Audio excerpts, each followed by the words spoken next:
So all of that work has been to remove this one little nut. In this box are motor mounts that are going to give us one massive headache. Now you may be asking yourself, if we're doing motor mounts, why am I taking off the headlights?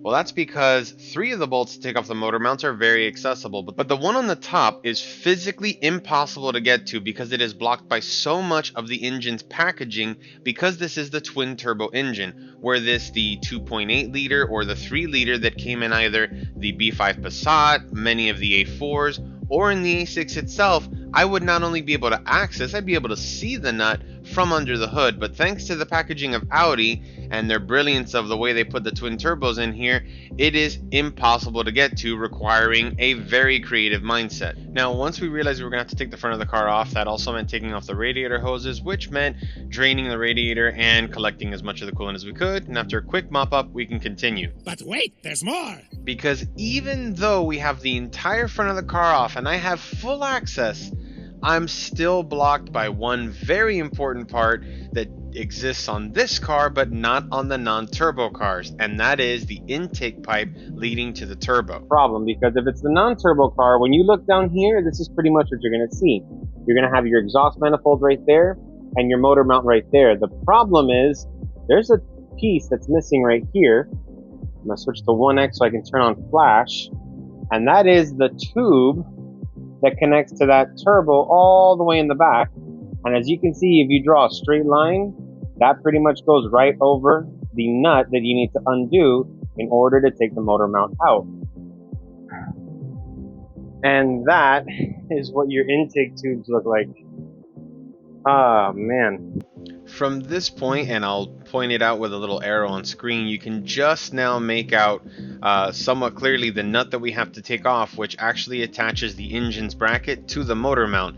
And we can finally move in with a 13mm wrench with some room and actually take it off. And this is the crucial part that you have to do in order to take the engine mount out from underneath the car, because if you don't remove this nut, the mount won't drop out and you won't be able to replace it. So all of that work has been to remove this one little nut. All right, now with the top nut removed, I'll support the engine in the front just so it doesn't drop as much.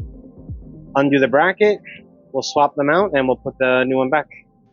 All right, now I know what I'm about to do, what it looks like, but this is just to kind of keep the engine and the car relatively at the same height, because once I take the mount bracket out, they are going to shift independent of each other. So this is going to mean that when I put the mount back in, I don't have to bench press the entire weight of the engine that's resting on that corner as I'm trying to thread a bolt delicately in without cross-threading anything. So just keep that in mind.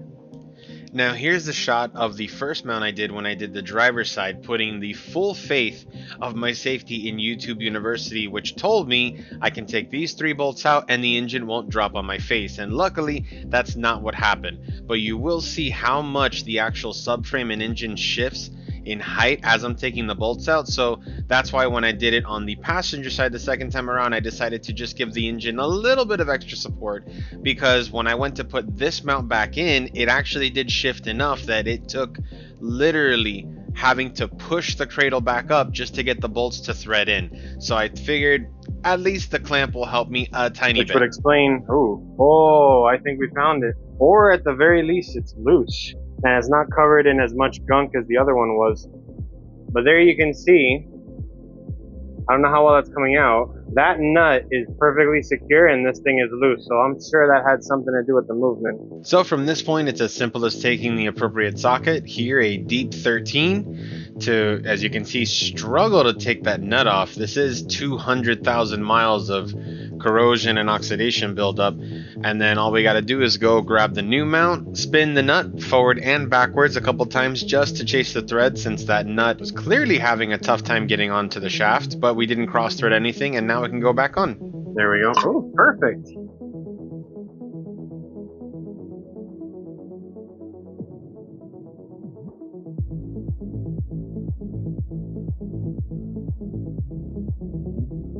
I'm putting the nut in the top part of the motor mount just to keep the mount from dropping out on me. Welcome back. To win today's physical challenge, all our contestant has to do is get the bolt in the hole and it must stay there.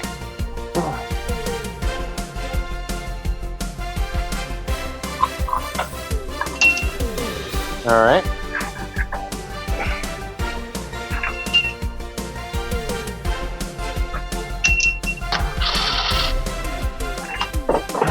One eternity later.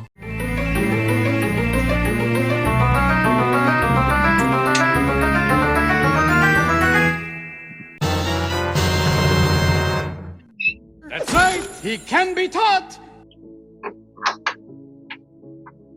There we go. All right, so we had to jack up the cradle and the engine separately in order for everything to bite.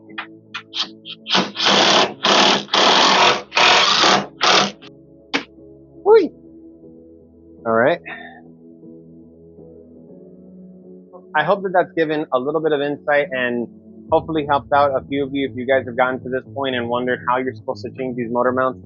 We lucked out. A lot of people I've seen have actually had the shaft either completely separate from the top or the entire cradle. The bottom of the motor mount actually breaks in half or cracks. I shouldn't have to replace them again unless I were to upgrade them to something like the 034 Motorsport mounts, but for now we're gonna leave it like that. So next episode is probably gonna be the while you were in there syndrome. All of the little things that I have never done to this car that I might as well do that have the front end off. For example, we have to replace this fan, which I shredded 2 years ago after doing the timing belt, but that's for another episode. So if you guys have made it this far and you guys like the video, give the video a thumbs up, subscribe, and don't forget to hit the notification bell so you don't miss any of our upcoming future videos. Once again, thank you guys so much for watching.